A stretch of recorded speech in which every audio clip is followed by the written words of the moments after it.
Hello বন্ধুরা, welcome back to my channel Moutushi daily blog. আজকেও আমি খুব সুন্দর একটা রেসিপি তোমাদের সাথে শেয়ার করব।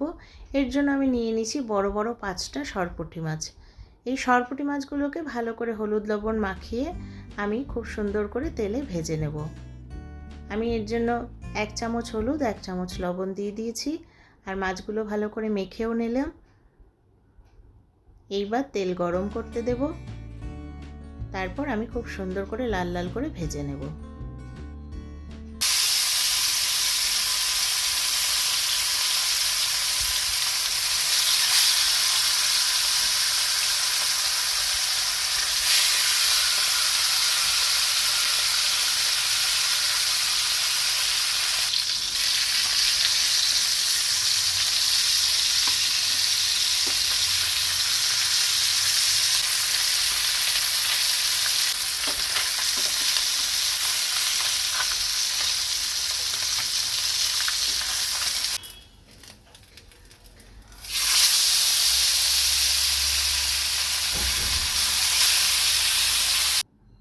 মাছগুলো খুব সুন্দর করে ভাজা হয়ে গেছে।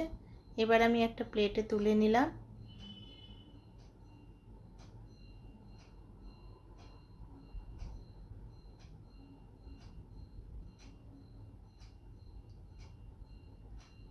এইবার এই মাছ ভাজার তেলে আমি দিয়ে দেব 1 চামচ কালো জিরে।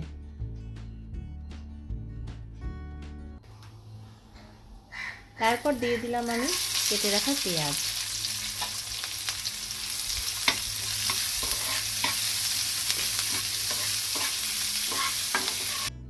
পেঁয়াজগুলো খুব সুন্দর করে ভাজা করে নিতে হবে।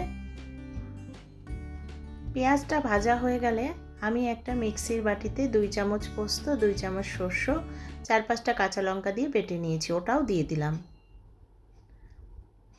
আর সর্ষে বাটা কিন্তু বেশি তেলে ভাজা যায় না, তাহলে তিতো হয়ে যায়, তাই আমি একটু জল দিয়ে দেব।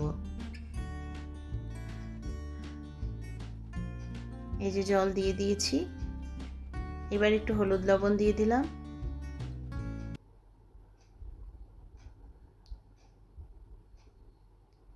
এইবার একটু ফুটলে আমি মাছ ভাজাগুলো সব দিয়ে দেব। মাছগুলোকে এমন করে দেব আর কি জলে, যে ভালো করে যেন ডুবে থাকে। তাই মনে হচ্ছে একটু কম হচ্ছে জল, তাই আমি আর একটু জল দেব। এই যে এইভাবে মাছগুলো যেন আধা ডুবে থাকে ঝোলে। এবার ঝোলটা ফুটে গেছে, আমি একটা ঢাকনা দিয়ে ঢেকে দিলাম।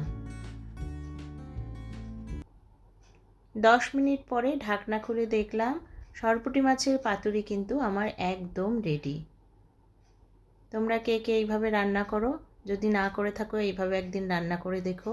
আর আমার এই রেসিপিগুলি যদি তোমাদের ভালো লাগে, আমার চ্যানেলটাকে একটা সাবস্ক্রাইব করো, লাইক দিও, পাশে থেকো। আর আমাকে কমেন্টে জানিও যে এই রেসিপিগুলো তোমাদের কেমন লাগছে। টাটা বন্ধুরা।